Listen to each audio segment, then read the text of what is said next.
Hello and welcome to the Monsters, Myths, and Mayhem podcast. My name is Silver, and today's going to be kind of a special episode. Our wonderful co-host, Chaotically, was busy this week and couldn't make it to recording, so we're doing a Silver solo special. We are going to be talking about some lesser-known monsters. The first one being the Whiffenpoof, who also happens to go by Gilligaloo. And another one is a Gilligaloo bird. It also happens to go by the same name, but is a bird. These creatures don't really have any physical descriptions, besides them just being large. The Gilligaloo bird is only described by its eggs, and the location it lays its eggs. So the Gilligaloo happens to lay perfectly square eggs. They do this in order so that the eggs do not roll off the cliff in which they lay them. Another difference between its eggs and normal bird eggs is that they hatch in the cold. It's said that when loggers found the nest of the Gilligaloo, they would rate it for the eggs, hard boil them, then use their eggs as dice so they can play their games. That was pretty much it on that one. The Whiffenpoof, though, is a little more to that than there is to Gilligaloo. The Whiffenpoof was a fish. It is known to be very large and to have very juicy flesh. It can only be found in Idaho and only in perfectly circular lakes. But it is said that if you do see one, try and catch it right away, as it tastes very good. It's kind of tricky to catch a Whiffenpoof, as in you got to wait till the lake is frozen, go out on it, cut a perfectly square hole in the lake, and put the stinkiest cheese you can on top of the edge of the hole. So the Whiffenpoof will smell the cheese from underwater and come up out of the hole to get it. They say it prefers the smell of Stilton cheese, Brie, Lindenkrais, or Limburger cheese. Once it comes out of the hole, you're supposed to spit tobacco juice into its eye. This will make the creature angry and puff up to where its round body cannot get out of the hole. You just simply take it back to land. That's pretty much it for the story-wise and how to catch it. It's a little bit more behind the Whiffenpoof. A couple different other things called a Whiffenpoof. Like Yale University, they have a collegiate cappella singing group that got established in 1909, current. And they call themselves the Whiffenpoofs. And there's also a old Boy Scout training trick they used that they called Whiffenpoof. It's a training tool more than a trick, where they put a bunch of nails in a wood and drag it through the woods. And the more as a tool for tracking to help the newer scouts learn to track. The more nails they put in, the easier. The least nails, the harder.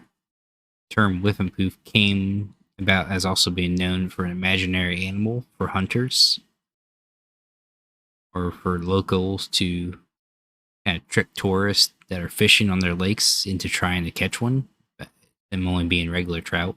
As for mayhem wise, it's just a large fish, but if you have a bunch of people out trying to catch it, that'd be a lot of cheese being bought up and a lot of tobacco. Imagine anybody would be mad though if you spit tobacco juice in their eye.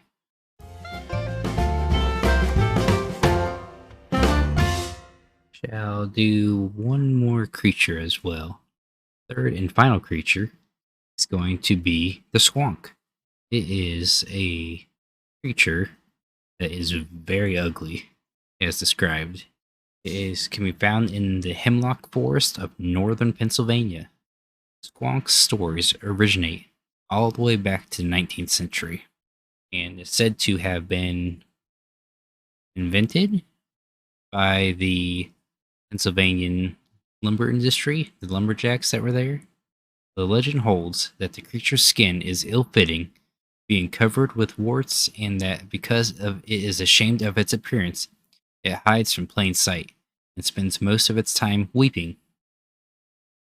Hunters who have tried catching the squonk found that it's almost impossible to catch him because as soon as you see him or he sees you, he cries so much that he completely dissolves his entire bodies into a puddle of tears and bubbles.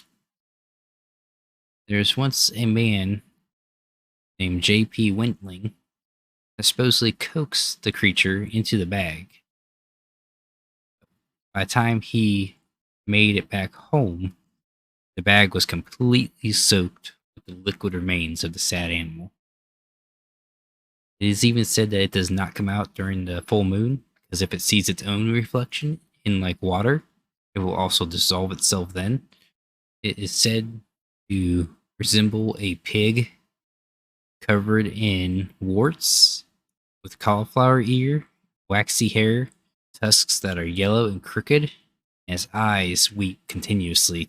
Sometimes it has 4 legs, sometimes it only has 3.5. Its misery is said to be contagious, so it also makes you cry until it cries itself to death. Kind of a sad creature. Doesn't need to cry itself, but it does, which makes it I definitely don't think this would be mayhem unless the bloggers or the people who see it drives himself crazy by trying to catch one. There's also a certain ritual you can do to try and that will summon the squonk to you, but then it'll just dissolve itself into tears afterwards, from what I read. Yeah, not really sure how many of these there would be out there, but I guess if you find just a random puddle in the forest, that might have been a squonk there that seen you, seen some reflection. Probably going to be it for today's little short episode. I'll post pictures of all these animals, creatures, cryptids on the Discord. Thank you again all for listening. We also just started a Patreon. When we have 2 new Patreon subscribed at the shoutout tier. That would be Mondi and Thor, who happen to play in the D&D games that I run. If you're looking to follow the Patreon, which is not necessary, but is really appreciated, you will also get special Discord roles. The highest tier gets a shout out on Chaotically Stream, and you also get the shout out here on the podcast. And one gets you a special Discord role. Well, if you're looking to catch up with us more, please check out our Twitter and our Discord, which are in the links below. Trying to keep things updated and moving and pictures of the creatures up. And we'd be more than happy to talk monsters with you. We also play D&D on there. But yeah, please come by, say hi. Have a good night, everyone.